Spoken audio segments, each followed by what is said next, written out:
लेन then का मामला हुआ फिट।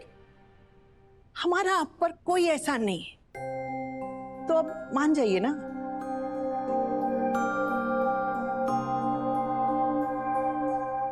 आई आप बड़ी हैं, लेकिन मेरी बात सुनिए। चाहे कुछ भी हो जाए, लेकिन वो घर मेरी बेटी का ससुराल है और मेरे बेटे का भी। अगर वहां आकर रहते भी हैं तो सर झुका कर ही रहना पड़ेगा ना।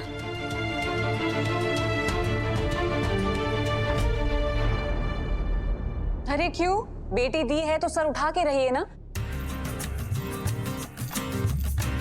और ये लड़के वाले लड़की वाले इन सब का तो सवाल ही नहीं उठता है ना। हम सब फैमिली हैं।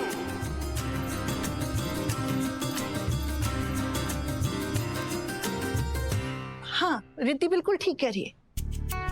देखिए, सच बताऊं ना, जब से आप हमारे साथ रहने आए थे तो हमारा घर ना एक परिवार बन गया था, और अब आप यहाँ आ गए ना तो हमारा परिवार बिल्कुल खाली हो गया। हमारे परिवार को मत तोड़िए और घर चलिए। और वैसे भी मंजरी को इस हालत में आपकी जरूरत होगी।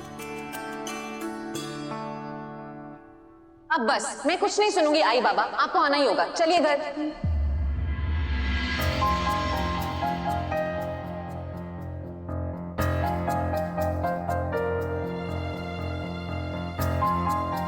तूने भी क्या कहा बेटा? चलिए घर। मुझसे पहले क्या कहा बेटा? आई बाबा।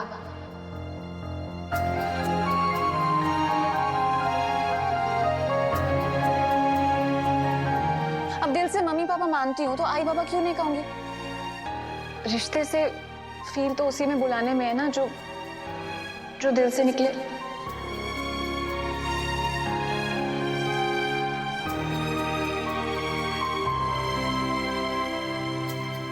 जिस रिश्ते से मुझे डर लगता था, आप लोगों ने मुझे उस रिश्ते पे विश्वास रखना सिखाया। आज से तुम मुझे अंकल जी नहीं, पापा भी कह सकती हो। सॉरी अंकल, मुझसे ये नहीं हो पाएगा। सुमति, देख, महादेव की कृपा हुई। पहले अपने एक बेटा और एक बेटी थे, अब महादेव ने एक बेटा और एक बेटी और दे दी है।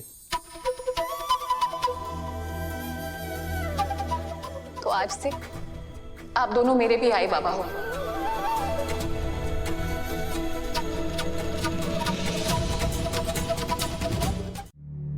क्या हुआ? तुम इतने परेशान क्यों लग रहे हो?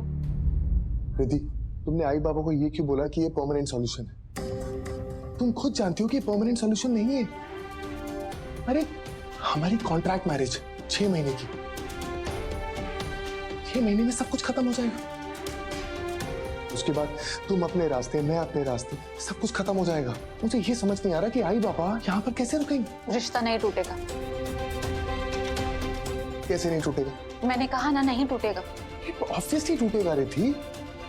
तुम भूल जाती हो। अरे बाबा, हमारी 6 महीने की कॉन्ट्रैक्ट मैरिज, यही डिसाइड किया था हमने कि 6 महीने के बाद इस शादी को खत्म कर देंगे। तुम अपने रास्ते, मैं अपने रास्ते। ऊपर से तुमने आज उन्हें आई बाबा बोल दी। I mean, मुझे इस पर कोई प्रॉब्लम नहीं है। मुझे तो बहुत अच्छा लगा जब तुमने उन्हें आई बाबा बोला, लेकिन प्लीज रिद्धि, तुम उनकी उम्मीदें इस तरह से मत बढ़ाओ, क्योंकि जब उन्हें सच पता चलेगा तो उन्हें बहुत दुख होगा। प्लीज तुम चलो मेरे साथ। जिसे पता ही नहीं था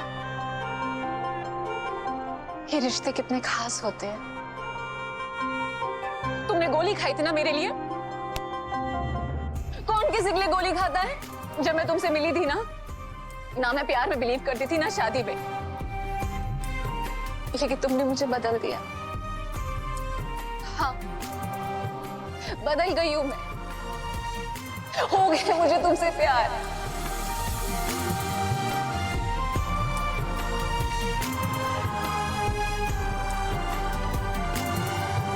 तुमसे प्यार करने लगी।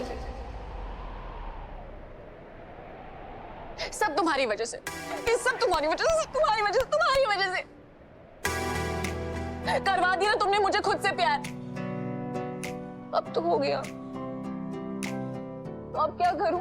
अब क्या करना होता है? पता है कितनी अलग सी फीलिंग है, कितनी डिफरेंट फीलिंग है। पेट में गुदगुदी होती है, नींद नहीं आती है, काम में मन नहीं लगता। सोचो मेरा रिद्धि चोटवानी का काम में मन नहीं लगता है, जहां देखो तुम्हारी शक्ल दिखाई देती है। कितनी टेंशन वाली बात है। अब सोचो कि मैं गाड़ी चला रही हूँ और सामने तुम्हारी शक्ल दिख रही है, फिर मैं तुम्हारे प्यार में खो जाऊंगी और फिर एक्सीडेंट हो जाएगा। कितनी गलत बात है ना, मतलब रिस्की मामला है ये। तुम समझ ही नहीं रहे हो कि मैं टाइम्स अप।